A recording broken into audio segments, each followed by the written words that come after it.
தலைதோசை வரைக்கும் வந்துருங்க. டேய் நான் உன்னை பரமானந்தம் என்று அழைத்தேன். ஆமா அது கருமாந்திரம் அதெல்லாம் இதுல வருது. ஐயா நான் வாயிடு வாயில வந்து கொண்டு இருக்கோம். தலைமண்டே மட்டும் தேவையில்ல, தென்னை மட்டும் தேவையில்ல. அடியே காடியே நுடியலுக்கு நுடியடா. ஆமாங்க ஆமாங்க அதேதான். வாங்க ஐயா வணக்கம். டேய் ஓ அது போனால் போகட்டும். போகட்டும். எனக்கு பரமானந்தம் எல்லாம் ஏத்தி போங்க. என் பாதம் உன்னை கமலத்தை படிதபடிதான். என்று நீ சுவிச்சமாக வாழ்வாய். இருங்க தம்பிங்கோட டேய் ஐயா எல்லாரும் இந்த கையால காட்டுவாங்க சுபேட்சமா வாய்க்கணும். சரி இவரே அந்த கையால காட்டுறாரு. ஐயோ என்ன பிசைல காட்ற? அட அபிஷ்டு. என்னது? அபிஷ்டுன்னு. எப்படிங்க?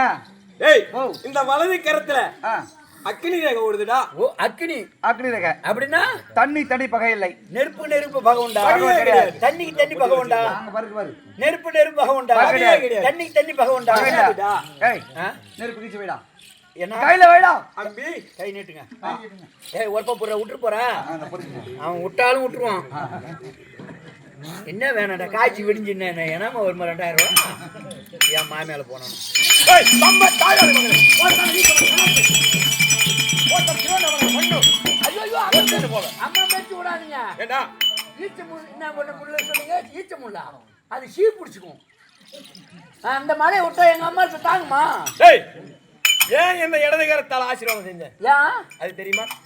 ஏய் உன்னை போன்ற ஒரு விவசாயி ஆமா ஒரு வயல்வெளியில விளங்கி அந்த கருதாகப்பட்டது குடைசாய ஆரம்பிச்சிருக்கு. கருதாருன்னா கொலை சாயும். அறுக்க வேண்டிய நாள் நாள் அந்த வயல்வெளியின் நடுவிலே அழகான ஒரு குருவி கூண்டு கட்டி இருக்கு. குருவி அந்த குருவி கூண்டை உள்ள வச்சு நெல் அறுக்க முடியுமா? அறுத்தா அது பாவம். அந்த விவசாயியாகப்பட்டவன் தினந்தோறும் செல்வது அந்த வயல்வெளியை பார்ப்பது. அப்படியே இருக்குது அந்த குருவி கூண்டு. ஒரு நாள் ஆச்சு, 2 நாள் ஆச்சு, 3 நாள் ஆச்சு. ஆமா அடுத்து அவன் என்ன செஞ்சான்? அந்த குருவி கூண்டு அருகாமையில சென்று ஆமா அந்த முஸ்குந்தி சக்கரவர்த்தி வருகிறார். முஸ்குந்தி சக்கரவர்த்தி வருகிறார். ஆமா அப்படி சொன்னவுடன் அந்த குருவியாகப்பட்டது கூட்டை பிரித்து கொண்டு சிட்டு குருவியாக பறந்தது. அந்த கூட்டை பிரிச்சுட்டு கிளம்பிடுச்சுடா. ஆமா அப்புறம் அந்த விவசாயி அந்த நெல்லெல்லாம் அறுத்துட்டாரு. இது ஏன் என்ன எதுக்குன்னு அந்த விவசாயி விசாரிக்கும் போது அதாவது என்ன மாதிரி ஒரு அந்தனர் ஆமா அந்த முஸ்குந்த சக்கரவர்த்தி இடத்திலே சென்று என் மகளுக்கு திருமணம் செய்ய வேண்டும், எனக்கு 10 வராக பொருத்தா செய்ய வேண்டும். மகளுக்கு திருமணம். ஆமா அப்படி கேட்க 10 வராகம் கிடைத்தால் போதும் என்று சொல்ல அந்த முஸ்குந்த சக்கரவர்த்தி ஆகப்பட்டவர் அவருடைய அந்த பொற்களஞ்சியத்துடைய சாவி எடுத்து கையில கொடுக்கிறார். ஆமா அப்படி கரத்திலே கொடுத்தவுடன் அந்த அந்தனராகப்பட்டவர் ஓட்டோட்டமாக சென்று அந்த பொற்களஞ்சியத்தை திறந்து பார்த்தவுடன் ஏராளமான பொன் பொருள்கள் நிறைந்து கொண்டிருக்கிறது. அதை பார்த்ததுமே அந்த அந்தனர் நினைச்சாரா, படுபாவி இதுலயே நான் துரதிருஷ்டசாலி ஆயிட்டேன்.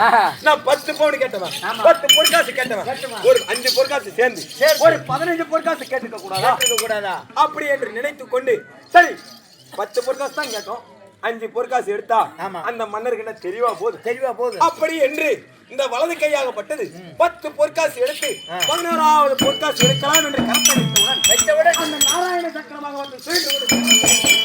நாராயண சக்கரம். ஆமாடா அதாவது நாராயண சக்கரமாகப்பட்டது அவர் சிம்மாசனத்தின் மீது சுழன்று கொண்டிருக்கிறது. அநீதியை கண்டால் அது அறுத்துவிடும். ஆமா அப்படி அந்த அந்தனராகப்பட்டவர் வலது கை முன்னே சென்ற போது அந்த வலது கையை அறுத்து விட்டது. ஆமா அப்படியே அந்த பொற்களஞ்சியத்தை மூடாமல் ஓட்டோட்டமாக வீதியிலே நடந்து வரும்போது உன்னை போன்ற ஒரு மனிதன் எதிரே வரும்போது அந்த அந்தனரை பார்த்து ஐயரே வணக்கம் அப்படி என்று சொன்னவுடன் அவன் எப்படி வலது கையில ஆசீர்வாதம் பண்ண முடியாது. ஏன் அங்கதான் கரமே கிடையாது. ஆமா அது திருட்டு கை. அது துண்டாய் போச்சு. அதை எடுத்து கை காட்ட போக அந்தனர் எங்க திருடிட்டான், எவனோ பழமா கையா அறுத்துட்டான் அப்படின்னு புறம் பேசுவாங்கன்னு சொல்லிட்டு அவன் என்ன செஞ்சான், அந்த இடது கையால நல்லா இருப்பா. ஆமா அந்த திருட்டு போய் மறைக்க இதுல அக்னி ரேகை போறது அப்படின்னு அது ஒரு கதை. இன்னொரு கதை, இந்த வலது கையில அக்னி ரேகை ஓடுதுன்னு சொல்லுவாங்க. ஏன்னா அந்தனர்களாகப்பட்டவர்கள் தினந்தோறும் பல விதமான யாகங்கள் செய்வது. பலவிதமான யாகங்கள். ஏன்னா மணியரசு யாகத்துல என்னென்னலாம் போடுவோம்? அத்தி குச்சி ஆள போச்சு கருப்பு பிள்ளை. காருக்கு போற கருப்பு பிள்ளை போடுறாங்க. அப்ப அது இல்லைங்க அப்புறம் எப்படிங்க? அக்கினியிலே நெய்யை ஊற்றி பல விதமான யாகங்கள் புரஸ்காரங்கள் செய்து அந்த யாகத்துக்கு இந்த வலது கைதான் அத்தனையும் கொடுக்குது. ஆமா, இந்த வலது தீபாராதனை அத்தனையும் கொடுக்குது. அப்படி கொடுக்கும் போது அந்த அக்கினியாகப்பட்டது இந்த கரத்திலே தாங்கி அக்கினி ரேகையாக ஓடுகிறது. ஆமா, அதனால இந்த கையில ஆசீர்வாதம் பண்ண கூடாது. ஆமா, இந்த கையில பண்றதா இந்த கையில பண்ணுங்க. இதுல பண்றதா? சரி, அது போல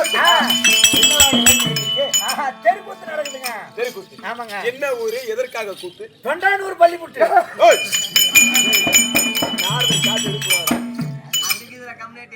ஓ, சாதா பள்ளிப்புட்டாது.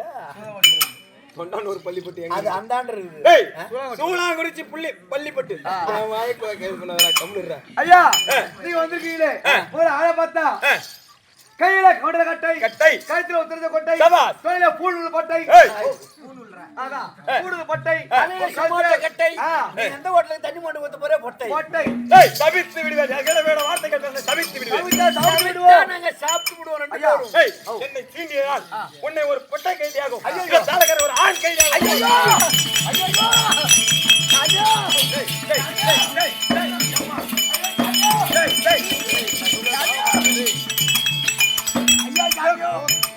ஐயோ என்ன ஒரு பொட்டை கைதியாகும். அவன் ஒரு கடை பாருடா, அவன் ஒரு கடகதி ஆக்கனா, அவன் ஒரு கடகதி ஆக்கனா. எனக்கு பின்னால சன ஊசி போடுவான் சாமி. ஒரு ரூபா கொத்தாவது எனக்கு சன ஊசி போடுவான் சாமி. அப்படி அந்த கைதை வர வேணாம். ஆமா, அப்படி உன்னை ஒரு பொட்டை நாயாகும். இதோ நம்ம சீனோடு அங்கேயும் விடாத சாமி. நான் ஒரு பொட்டை நாயாவும் சீனு ஒரு கடை நாயா ஆக்கனா. பள்ளிக்கூடத்து சந்தில தோச்சிட்டு ஓடுவோம். நான் பள்ளிக்கூட சந்தில மாட்டிக்கிட்டுனா இந்த பள்ளிக்கூடத்து பசங்க போற நாங்க 2 பேரும் மாட்டி கிடக்கூட கல்யாணம் கட்டில அடிச்சுட்டு சாமி வேணாம் சாமி. உன்னை பாறாங்களா உன்னை தடுச்சு. ஐயா வேணாம் சாமி. அதே சமைக்க வேணாங்க. அப்படி சமைக்க வேணுமாடா? காலையில பன்னிக்கிற மட்டும் சமைச்சு பாருடா, உடம்புல சூடாய் போச்சு. ஐயா, நீங்க யாரு? உங்க விளக்கு என்ன? உங்க பேரு? இப்படியே கறி கறி கறி கறின்னு சொல்லிட்டு வந்தா நாராயணன் போய் சேர்ந்தான். அப்படி பள்ளிப்பட்டி கிராமத்திலே இதோ சக்தி ஒன்று சமயம் 16 விலகக்கூடிய அங்காள் அம்மனுக்காக உப்புசை திருவிழா நடத்தி நமக்கு ஓரிரு தாம்பலம் ஓரிரு தெரியும். இந்த பள்ளிப்பட்டி கிராமத்திலே வசிக்கக்கூடிய மாதா பிதா குரு தெய்வங்கள் இன்னவர்களின் பாதத்திற்கும் அது மட்டும் இல்லாமல் இதோ அயல் கிராமத்தில் இருந்து நாடகத்தை கண்டுகளிக்க வந்திருக்கக்கூடிய நாடக கலா ரசிகர்களின் பாதத்திற்கும் இதோ கள்ளக்குறிச்சி மாவட்டம் வாழாபுரம் வட்டம் வீரமணி நாடக சபா குழுவினர் அத்தனை பேர்களுக்கும் இதோ கம்பெனி நாடக ஆசிரியர் மதிப்பிற்குரிய அப்பா வீரமணி ஐயா அவர்களின் பாதத்திற்கும் இந்த ஒன்று மரியாதை அற்ப அறிவாளர் 1 கோடி வந்தனம் செய்கிறேன். நான் யார், எவர், ஏதேனும் விளக்கம்?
ஊருக்கு 4 பேர் நாரதம் இருக்கிறீங்க.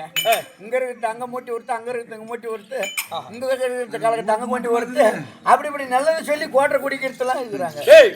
ஊருக்கு ஊர் இருக்கிற நாரதம் நான் கிடையாது. இது யார், எந்த நாரதம் தெரியுமா? எந்த நாரதன்? ஒளி மலர் விஷயம் மைண்டன். ஒளி மலர் என்றால் என்ன? ஒளி மலர் அதான் தெரியும். தாமரை மலருங்க.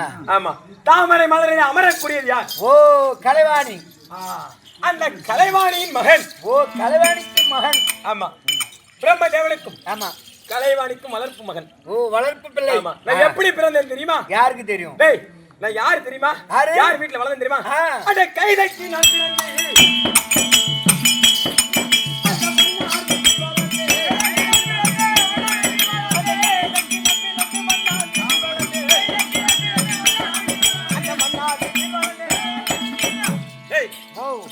கைதைக்கு பிறந்த கைதிக்கு போறது என்னடா வேலை?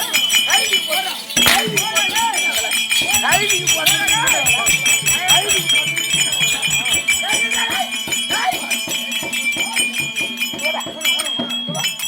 கைதிக்கு போறது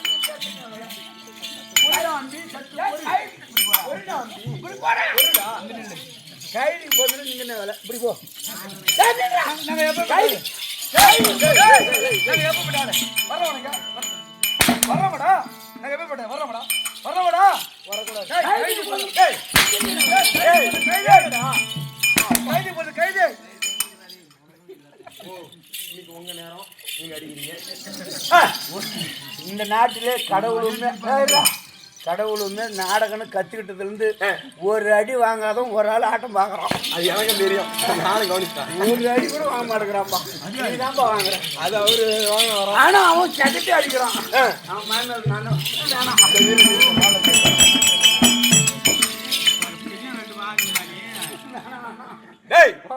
அப்படி கைதைக்கு நான் பிறந்தேன்.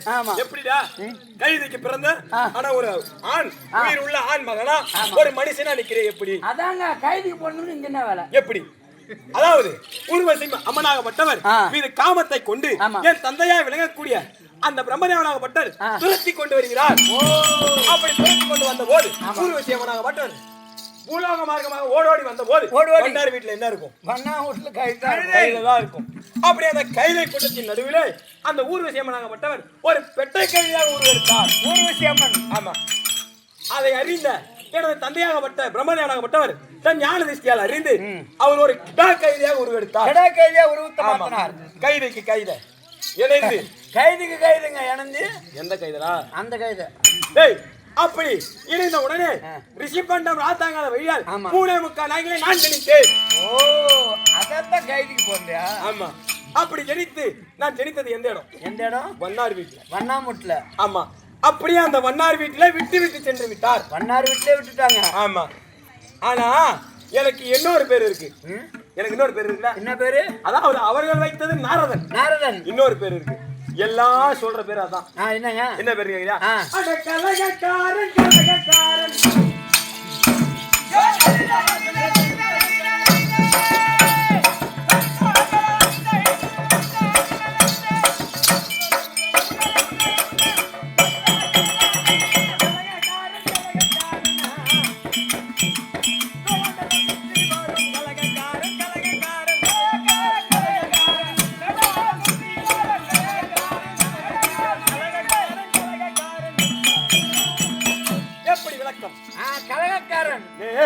இந்த ஊர்ல சொல்லுவாங்க, அவன் பெரிய நாரதன்டா, பெரிய கலகக்காரன். கலகக்காரன் அப்படின்னு சொல்ற காரணம் என்ன தெரியுமா? அது என்னால வந்ததுதான், உங்களால வந்ததுதான். கலகக்காரன் வண்ணார் வீட்டுல என்ன வேலை செய்வாங்க? வண்ணா வீட்டுல துணி துவைப்பாங்க. பெருத்த ஏரியிலோ குளத்திலோ துணி துவைக்கும் போது அந்த இடத்துல அந்த நீராகப்பட்டது கலங்கி இருக்கும். ஆமா, சின்ன பிள்ளையில் இருந்து சின்னந்திரு பிள்ளையில் இருந்து அந்த நீரை கலக்கி கலக்கி கலக்கி விளையாடுகிறான். கலக்கிறான். ஓ, கலகக்காரன். ஓ, புள்ள கலகறாடி. நம்ம புள்ள குவாட்டர் வாங்கி தண்ணி கலகறாடி. நம்ம புள்ள குவாட்டர் வாங்கி தண்ணி கலகறாடி.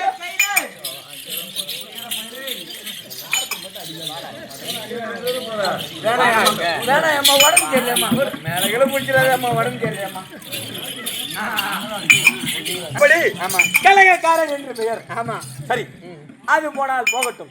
நான் யாரை என்னென்ன செய்தேன் தெரியுமா? என்ன செய்வீங்க? அதாவது வேலவனை வேங்கை மரம் ஆக்கி வைத்தேன். அது மட்டும் இல்லாமல் அந்த முருகனாகப்பட்டவன் என் தந்தை இடத்திலே பிரணவரத்தின் குரலை கேட்டு தலையிலே கொட்டி சிறையில் அடைத்தபடினால் அவன் மீது என் மஞ்சத்தை வைத்து என் பார்வையை ஒரு பார்வை பார்த்தேன். அப்படி ஒரு கண் பார்த்து அவனை புறஜாதியில பெண்ணெடுக்க செய்தேன். ஆமா, அப்படி பெண்ணெடுக்க செய்தேன். மாபலி சக்கரவர்த்தியை மனமடிக்க வேண்டும் என்று அந்த மாவடி சக்கரவர்த்தியின் மனத்தையும் அடக்கணும். அது மட்டும் இல்லாம நான் சொல்லிக்கொண்டே போனா என் கலகம் எங்கெங்கயோ நேரம் ஆயிடுச்சுங்க. ஆமா, பேசிக்கொண்டு போனால் இந்த பொழுதும் போதாது, அடுத்த பொழுதும் போதாது. போக இன்றைய நாள் தினத்திலே ஏன் வந்தேன், எதற்கு வந்தேன், ஏதென்றால் தெரியுமா? சொல்லு. அதாவது 18 18 நாள் பாரதம் முடியும் வரை ஆமா அத்திமா நகரம் புறம் வரக்கூடாது என்று என் தாத்தாவாகிய நாராயணன் என்னிடத்தில் சத்தியம் வாங்கினார். சத்தியத்தை வாங்கிட்டார். ஆமா. ஆனா அது இருக்க இன்னைக்கு கலகம் எங்க கிடைக்குதுன்னு பார்க்க வேண்டும். ஆமா ஆமா பார்க்கலாமா? தயலனே சீதாராமா ஓ ஜெகநாதா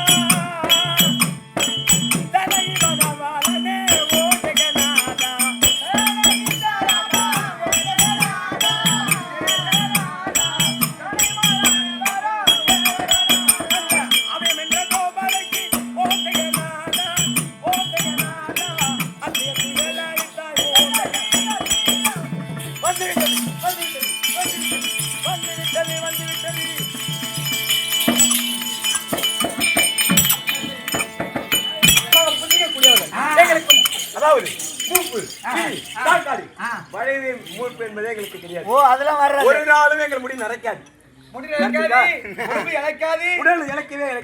எப்படி பாக்குறியோ அப்படியே தான் இருக்கும். பார்த்த நேரமா வரிசை முறை இப்படிதான் எங்கட பெருகிற ஆகாரம் காத்தே ஆகாரம். அப்படி இருக்க இன்றைக்கு கலகம் புறப்பட்டு விட்டது. ஆமா எங்க தெரியுமா? அதாவது வெள்ளியாகி அத்திமா நகரத்திலே 18 18 நாள் சண்டை முடிந்து இன்றோடு 31 தினங்கள் ஆகிறது. ஆமா அப்படி இருக்க இன்றைய நாள் தினத்திலே வீமனும் அர்ஜுனனும் கர்வத்தில் இருக்கிறார்கள். தான் என்ற ஆணவத்திலே இருக்கிறார்கள். அவர்கள் ஆணவத்தை அடக்க வேண்டும். ஆமா எனவே இப்ப எங்க போக போறேன்? எங்க? டெல்லியாகி அத்திமா நகரம் போக போறேன். போக வேண்டும். ஆமா போறீங்க?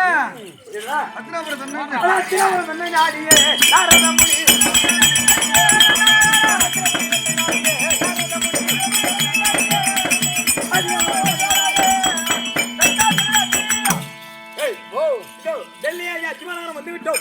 அத்திமா நகரத்திலே யாரு அதாவது தர்மர் இருந்தா சொல்ல போறியா? தர்மர் இடத்திலே ஒரு காலமும் சொல்லக்கூடாது. கேளு, ஒரு ஊர் இருந்தால் அந்த ஊர்ல தலைவர் இருப்பாரு. அவர்கிட்ட போய் கலவரத்தை உண்டாக்கணும்னா முடியாது. ஏன்னா தலைவர் என்பது பொறுமைசாலி. அவர்கிட்ட ஒண்ணும் பண்ண முடியாது.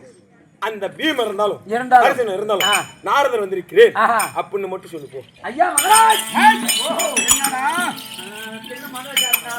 என்னடா ஐயா யாருதான் நாரத மகாமுனிவரா? நாரத மகாமுனிவர் உங்களை நாடி வந்திருக்கிறார். அவரு செய்த நன்றியை நான் ஒரு காலம் மறவாதான். அவருக்கு சமாதானம் கொடு.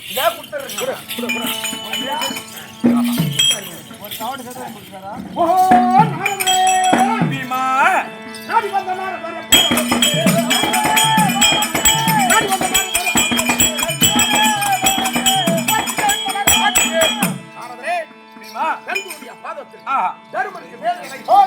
மாற்றி கோடான கொடி எழுது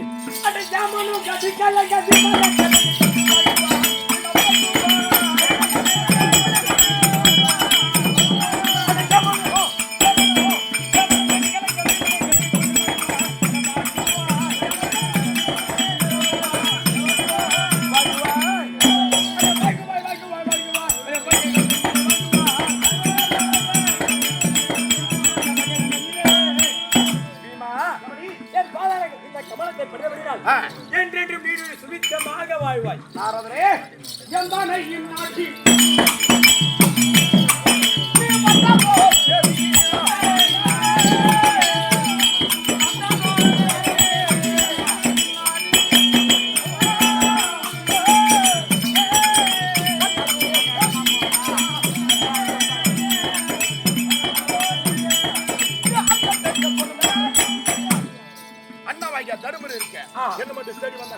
என்ன காரணம்? அட பாரதா முடிதல்லி ஓபி மாதேனா பாரதா முடிதல்லி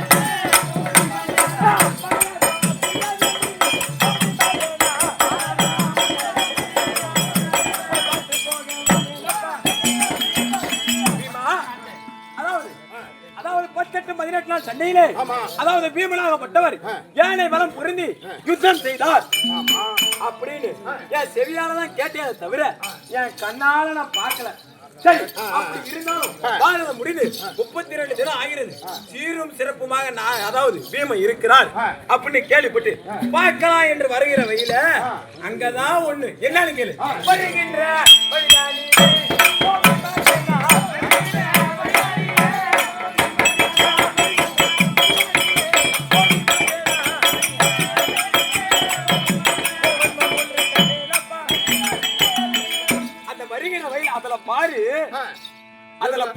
எதுல கதையில அப்படி அங்க பாரு ஒரு விவசாயி ஆகப்பட்டவன் ஒரு குடியானவன் மாட்டை தூக்கி தோல்ல போட்டுக்கிட்டு கலப்பி ஓட்டிட்டு போயிட்டே இருக்கான்.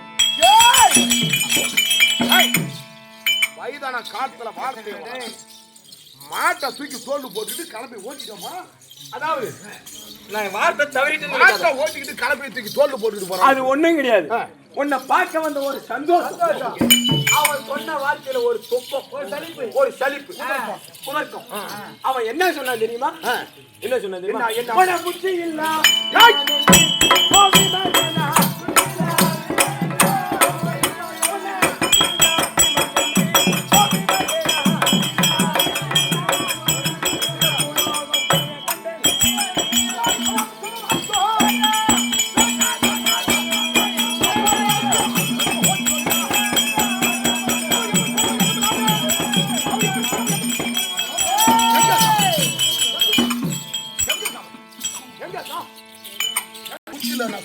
என்ன சொன்னா?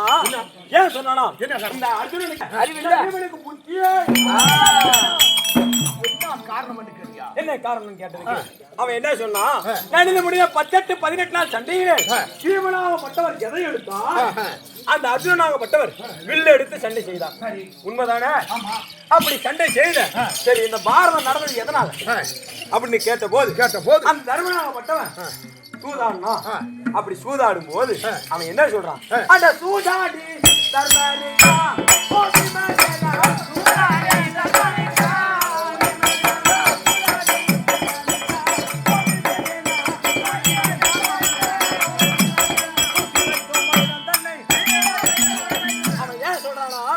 இந்த பாரதம் நடந்தது எதற்காக? இந்த அதாவது தர்மனாகப்பட்டவன் விளையாட்டா சூதாடுறதுனாலதான் இந்த நிலைமை. காடு சென்றார், அதாவது 12 வருடம் ஓர அக்கியவாசம் கழித்தார். மீண்டும் இந்த நாட்டை 18 நாள் சண்டை செய்து இந்த நாட்டை முடிச்சு கூடி இருக்காது. திரும்பி அந்த அதாவது கூத்தியாகாரன் எங்க போவான்? கூத்தியாடு தான் போவான். குடிகாரன் திரும்பி ஆமா அந்த சூதாட்டக்காரன் திரும்பி சூதாட்டக்கை எங்க போகும்? சூதாடதான் போகும். அப்ப ஏதோ பங்காளியா இருக்குது, ஏதோ பாராபட்சமா இல்லாத சண்டை செஞ்சு அந்த பீமன் அதாவது அந்த துரியனை முறிச்சு ஜெயிச்சுட்டாங்க. ஆனா மீண்டும் எங்கன்னா சூதாடி வைக்க மாட்டான்னு என்ன நிச்சயம்? அப்படி என்று சொன்னது மட்டும் இல்லாத என்ன சொல்றானா, குருவி தலையில பனங்காய் வைத்தது போல இருக்கு அப்படின்னு சொன்னோம். குருவி தலையில பனங்காய் வச்சா தெரியுமா? இல்ல குருவி பனங்காய் தான் தெரியும். அந்த குருவி தெரியுமா? ஆனா இந்த நாட்டை அந்த தர்மர் ஆள்றதோட எங்க பங்காளன் ரோடு காடு போய் அப்படின்னு சொன்னான்.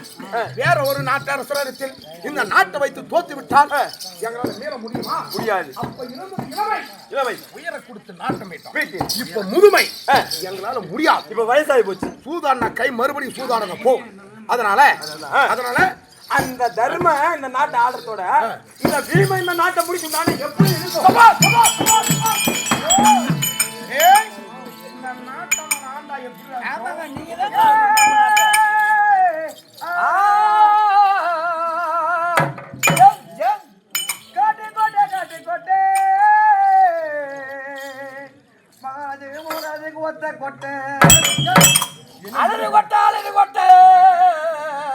மகாராஜாருக்கு 5 கொட்டை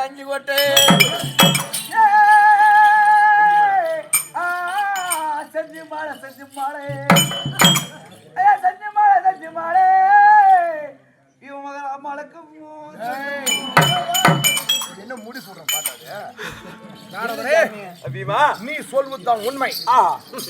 இனிமேல் அந்த தர்மனுடைய முடி இந்த பீமனுடைய கால் போதுமா? நான் மறுமுறை இந்த வழியா வரும்போது இந்த நாட்டை நீயே ஆளணும். அடுத்த சாட் ஆமா இந்த அஸ்திரபடி நீ வரும்போது ஆட்சியில் நான் தான் வந்திருப்பேன். அதை என் கண்ணால பார்க்கணும். போயிட்டு வா. ஆமாங்க நீங்க போயிட்டு வாங்க. இவர்தான் ஆளுவாரு. டேய் நாரதர் ஏதோ ஒரு சர்மம் கொடுத்தேன் ஐயா. நல்லா இருந்த குடும்பத்துல கோலை விட்டு ஆட்டிட்ட. ஏன் கோலையா? இல்ல கலாக்கோல் விட்டு ஆட்டிங்க. சரி போறதே போறீங்க. ஒரு ரெட்டை கொண்டு சோடா சாப்பிடுறியா? அது என்ன ரெட்டை கொண்டு சோடா? ஐயா அதை விட்டு தள்ளு. ஒரு ஒக்கா கோலா. அது என்ன ரெட்டை கொண்டு சோடா? இதுக்கு முன்னாடி யாருடைய ஆட்சி? உங்க தர்மனுடைய ஆட்சி. இனிமேல் யாருடைய ஆட்சி? உங்களுடைய ஆட்சி. ஆட்சியில ரெட்டை கொண்டு சோடா போடவே இருக்கக்கூடாது. போடவே இருக்கு. நான் சென்று வருகிறேன். வென்று வா. டேய், ஐயா தருமன் சூதானான யாரை கேட்டுற சூதானா? யாரும் கேட்க கிடையாது. ஒரு வார்த்தை எங்களை கேட்டிருப்பான். இல்லை 5 பேத்துக்கு மனைவி அந்த பாஞ்சாலி. சரி ஒரு வார்த்தை எங்களை வந்து கேட்டிருப்பான். கேட்கல. தூக்கு போறேன்னு. ஆமா கேட்கல. அதெல்லாம் விட்டுட்டால் ஆஹா. 18 பதிக்க பாரதி யுத்தத்திலே யுத்தத்திலே என் குடும்பம் இருந்து அறுபாடுபட்டவன் என் தம்பியாக அர்ஜுனன். அர்ஜுனன். அதனால ஆ. அவனுக்கு 8 மனைவிகள். சரி. 8 மனைவி வீட்டுல எந்த மனைவி வீட்டுல இருந்தாலும் சரிதான். தண்டரை போட்டு சீக்கிரமா கூட்டா நாட்டை பாகம் பிரிச்சாங்க. ஆகட்டும் பீமன்